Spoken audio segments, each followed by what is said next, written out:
Menepuk punggung orang kecil. Konon, ada sebuah kapal barang raksasa dan sebuah baut yang amat kecil, bersama dengan ribuan baut kecil lainnya yang seukuran. Baut kecil itu membantu menahan lempengan-lempengan baja di lambung kapal. Ketika kapal itu berlayar melintasi Samudra Hindia yang ganas, baut kecil itu terancam lepas. Dengan demikian, ribuan baut kecil lainnya pun turut berancam tercabut pula. Melihat apa yang sedang terjadi, baut kecil lainnya di dekat baut itu berseru, "Bersiagalah, berpeganglah erat-erat. Jika Anda tercebur, kami semua akan turut tercebur." Ketika lempengan-lempengan baja yang besar di badan kapal mendengar bahaya yang sedang dialami baut kecil itu, mereka berseru dengan keras, "Demi Tuhan, jangan Anda melepaskan diri. Jika Anda melakukannya, kami semua akan tenggelam dan hilang lenyap." Berita tentang bahaya terlepasnya baut kecil itu tersiar ke seluruh bagian kapal. Maka lempengan-lempengan baja dan semua baut kecil lainnya, juga kepingan baja dan paku-paku kecil-kecil, mengirim utusan kepada baut kecil itu untuk mendorongnya agar tetap tegar demi menyelamatkan hidup mereka semua. Mereka mengingatkan baut kecil itu bahwa dirinya sangat penting bagi mereka semua. Jika ia melepaskan pegangannya, seluruh bagian kapal akan tercerai-berai dan tak satu pun yang akan selamat sampai tujuan.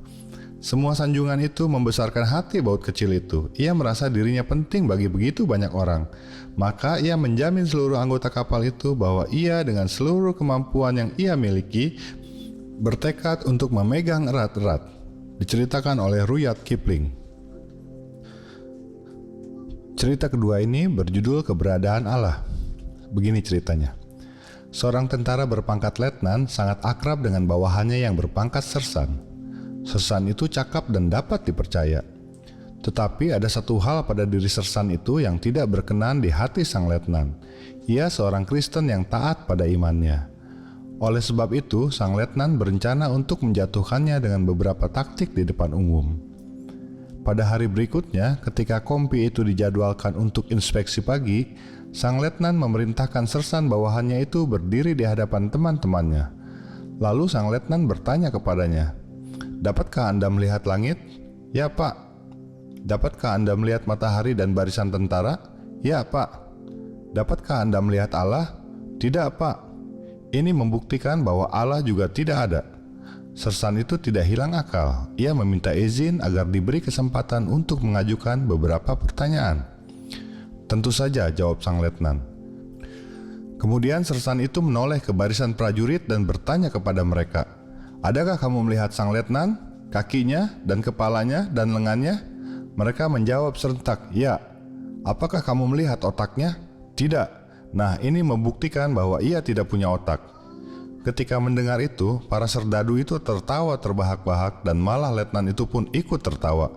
Kemudian sersan itu kembali menghadap ke komandannya dan berkata, "Saya mohon maaf atas tindakan saya mempermalukan Bapak."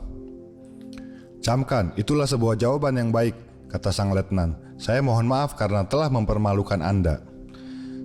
Cerita ini diambil dari kisah sebuah katekismus Jerman. Cerita ketiga berjudul Setiap Orang Mempunyai Masalah. Seorang ibu Cina kehilangan putra tunggalnya. Ia menghadap pemimpin agama di desanya dan berkata, "Adakah sesuatu yang dapat Anda berikan untuk mengurangi penderitaan yang saya rasakan?" "Ya," katanya, "ada sesuatu yang bagus sekali yang dapat Anda lakukan. Saya ingin agar engkau pergi dan menemukan biji sesawi dari sebuah rumah yang tidak mempunyai masalah.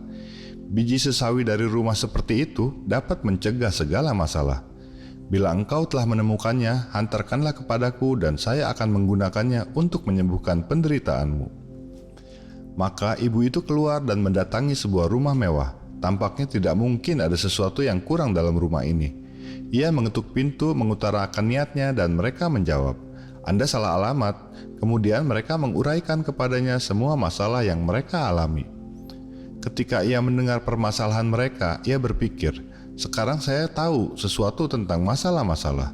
Mungkin saya dapat menolong orang-orang ini dengan bantuan masalah-masalah mereka sendiri." Karena itu, ia mendengarkan mereka dan ini membantu orang-orang itu. Tetapi ia tetap bertekad mencari biji sesawi ajaib itu. Walaupun sudah lama berjalan, ia tetap tidak menemukan biji itu. Di mana saja setiap orang mempunyai kesusahan yang berbeda-beda. Tetapi sesungguhnya ia telah menemukan biji sesawi ajaib itu. Karena dalam usaha untuk menolong orang lain, memecahkan persoalan-persoalan mereka, ia melupakan semua kesulitan yang dialaminya. Diceritakan oleh Willi Hofsumer.